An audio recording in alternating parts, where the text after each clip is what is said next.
Hey guys, so if you hadn't have guessed by the title, your boy only went third and undefeated at a local RTT. I'd like to thank my mum and my dad and yeah, we'll just put this down, it's a bit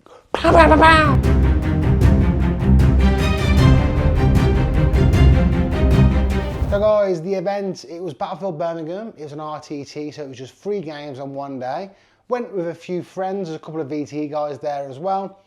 So went there just to see what happens really. You know, it clashed with Beachhead, and because I'd done back-to-back big tournaments, I thought I'll give the big GTs a break for a little bit, rest and recover, and I'll just play a little local one. And the terrain is a little bit different to what I am used to. It's not UKTC, it's their own style of terrain, so I'll put some images here of what it looks like. Boom. Yes, so I got the pairings and I was absolutely terrified to see I got matched with Dark Angels, and straight away you hear Dark Angels, you think it's going to be loads of Deathwing Terminators and I'm going to get minced.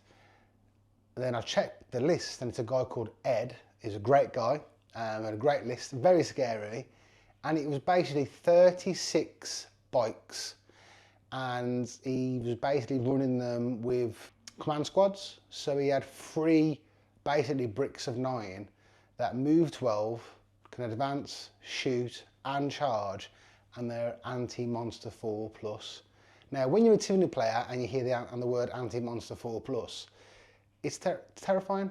So yes, they're -2, 1 damage.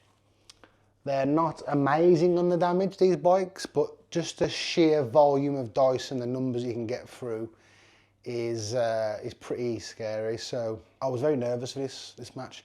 He also had 2 Vindicators, he had a Gladiator, he had a Lancer, and he also had 2 of these Thunderstrikes. So he had plenty of damage to deal with.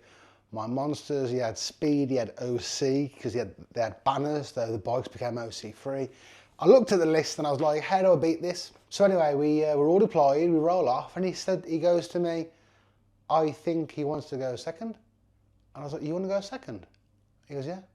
And I'm thinking, well, in my head, the only way I win is if I go first. So we're playing Burden of Trust, which is a low scoring mission, and I lose the roll-off, so Ed goes first. And when he started moving, I noticed straight away that his positioning wasn't the best. Not saying he was a bad player, because he's a very good player, very experienced as well. But where the terrain was, he had to kind of like move around and weave, and it didn't quite go through. He had no stratagems to go through walls. So he rolled his first advance, gets a 6, obviously. He got 18-inch movements, and then when he actually finished his movements, I looked, we measured, he was like 13, 14 inches away from me, so he couldn't even charge. And that was the kind of the case for his next movement. And then his next movement, he kind of like fell just short of the charges, which was great for me. He then had an enhancement on one of his bricks of bikes that was in the sky that could come in from a board edge. So he done that. He was 9 inches away from a lictor, a full sentence on my lictor. Well, after the game was going back and forth, I actually started to pick up a lot of his assets, because Exocrines, Malceptors, they just love chewing through bikes. They're T5, so I'm hitting on 2s from stationary with the Exocrine, and I'm wounding most things on 2s and 3s with, you know, being strength 10 with the Malceptor, strength 9 from the Exocrine. Every failed save is a dead bike. So I was picking up these bikes. When it came to his shooting phase, he was so unfortunate. Like, he had plus to wound against monsters. He had D6 plus 3 shots on the Vindicators. He was rolling 1s, he was rolling 2s, re-rolling 1s into another one. And he just got really unfortunate, and I managed to weather a lot more shots than I should have done. So when it came to my turn 1, everything was there exposed. So when I was actually shooting him, everything was just folding. Anyway, to wrap the game up, it was turn 3 and he had no assets left. I basically tabled him, and the game finished 96-28 to the Tyranids.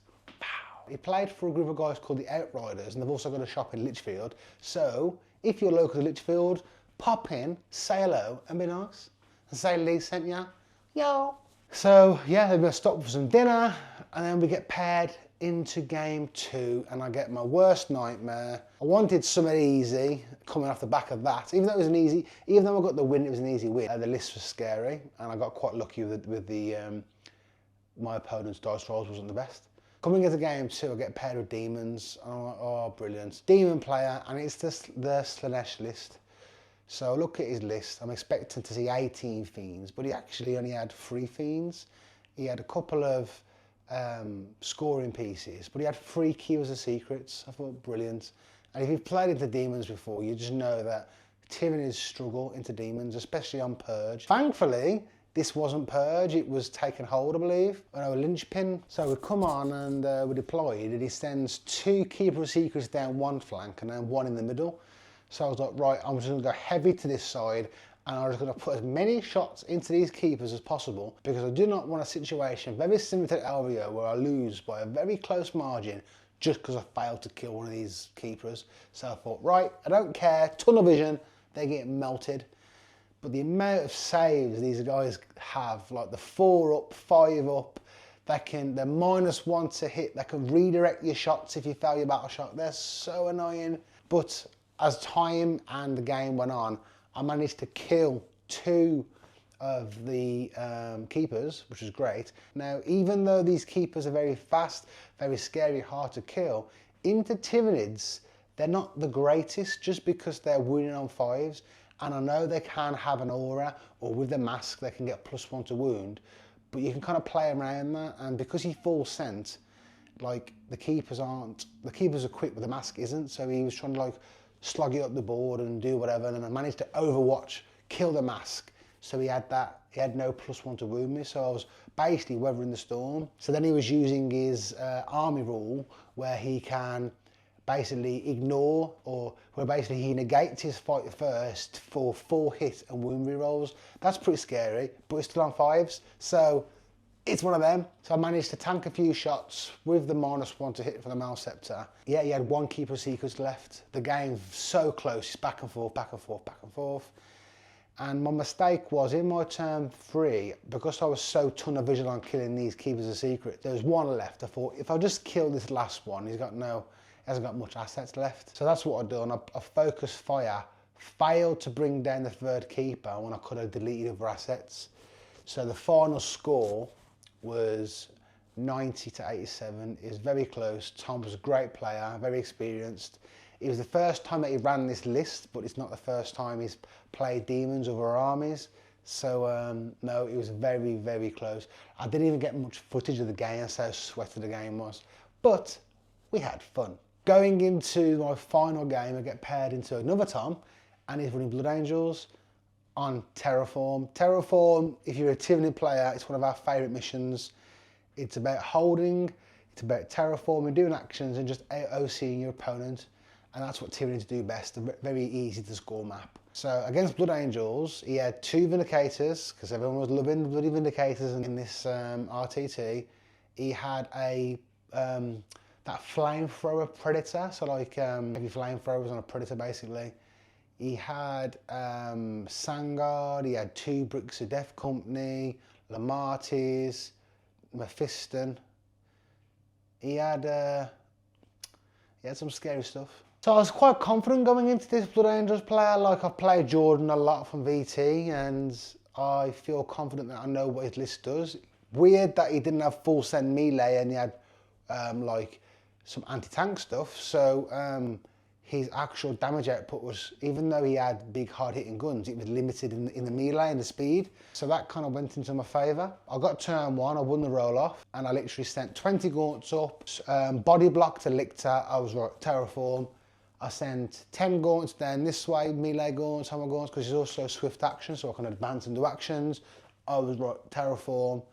And then I sent some gaunts this side with a Lictor and a Malceptor, and I was like, Terraform. I was like, come at me, there's no way you can stop all 3, you don't have the assets. So now, the ball's in his court now. It took him quite a while then to decide what he wanted to do, which made his turn quite long. He actually stopped one of my terraforms on the right-hand side of the flank, but I managed then to terraform the middle and on the left flank, and I kept them all game. And yeah, it was pretty much of a battering, to be fair. It was, yeah, so the final score was 95-67 to the Tyranids. So yeah, so I tried to film some.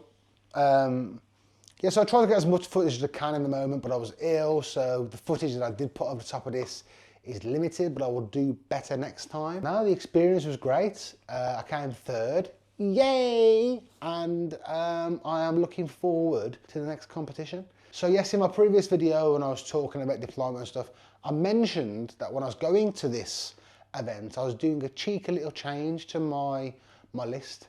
And it's a minor change, but I feel it helped me so much more in punching up and having extra assets on the field. And that was, I dropped a 6 Bricker Zone Thropes to a 3-man squad with a Neuro Tyrant. I dropped Alien Cunning, and then I just brought an extra Exocrine. So we had 3 Exocrines, 2 Malceptors, 2 Tyrannofaxes, 3 Zone Thropes, and 40 Gaunts with 2 Lictors with a Biovore. And yeah, it was a menace to deal with. So yeah, there you go. Tyranids go undefeated, and I placed 3rd in a local RTT. If you have any questions regarding Tyranids or any units, or you want to know anything, or you're struggling with deployments or whatever it might be, drop a message and I'll get back to you. If there's any questions regarding my lists, or you want help with your lists, again, feel free, drop a comment below and I'll see what I can do. And yeah, I'll see you guys in the next one. Knits from the mitts. Yeah.